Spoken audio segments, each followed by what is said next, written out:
ആദ്യ ഏകദിനത്തിൽ ഇംഗ്ലണ്ടിനെതിരെ തകർപ്പൻ വിജയം നേടിയതിനു ശേഷം ഇന്ത്യൻ ടീമിന്റെ കോച്ചിംഗ് ഭാഗത്തിൽ നിന്നും അത്ര ശുഭകരമല്ലാത്തൊരു വാർത്തയാണ് എത്തിയിരിക്കുന്നത്. ടീമുമായി ബന്ധപ്പെട്ട് പുറത്തു വന്നിട്ടുള്ള ഈ ഒരു അപ്ഡേറ്റാണ് വീഡിയോയിലൂടെ നിങ്ങളുമായി പങ്കുവയ്ക്കുന്നത്. വീഡിയോയിലേക്ക് കടക്കും മുൻപ് ആദ്യമായിട്ടാണ് നിങ്ങൾ ഈ ചാനൽ കാണുന്നതെങ്കിൽ കൂടുതൽ ക്രിക്കറ്റ് അപ്ഡേറ്റുകൾക്കായി ചാനലൊന്നും മറക്കാതെ സബ്സ്ക്രൈബ് ചെയ്തു വെച്ചേക്കുക. ഏകദിന പരമ്പരയിലെ ആദ്യ മത്സരത്തിൽ ഇംഗ്ലണ്ടിനെ 6 വിക്കറ്റിന് തകർത്ത് ഇന്ത്യക്ക് ജയം നേടാനായി സാധിച്ചിരുന്നു. ഇംഗ്ലണ്ട് ഉയർത്തിയ 259 റൺസ് വിജയലക്ഷ്യം ശുഭ്മാൻ ഗില്ലിന്റെയും അക്സർ പട്ടേലിന്റെയും വാഷിംഗ്ടൺ സുന്ദറിന്റെയും ഹാഫ് സെഞ്ചുറികളുടെ കാര്യത്തിലാണ് 4 വിക്കറ്റ് നഷ്ടത്തിൽ ഇന്ത്യ മറികടന്നത്.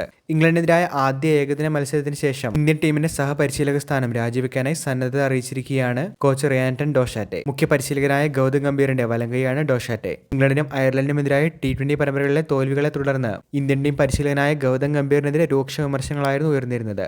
ഇതിന് പിന്നാലെയാണ് ഡോഷാറ്റെ BCCI രാജ്യസന്നദ്ധത അറിയിച്ചിരിക്കുന്നത്. ഗംഭീറിന്റെ കൂടി അനുമതി ലഭിച്ചാൽ ഇംഗ്ലണ്ടിനെതിരായ ഏകദിന പരമ്പരയോട് കൂടി ഡോഷാറ്റെ സ്ഥാനമൊഴിയുമെന്നാണ് കരുതുന്നത്. ജൂലൈ 19 ഇന്ത്യ ഇംഗ്ലണ്ട് 3ാം ഏകദിനം. BCCIയുമായുള്ള ഭിന്നതയോ ജോലിയിലെ അതൃപ്തിയോ അല്ല ഈ തീരുമാനത്തിന് പിന്നിലെന്നാണ് ക്രിക്ബസ് റിപ്പോർട്ട് ചെയ്തിരിക്കുന്നത്.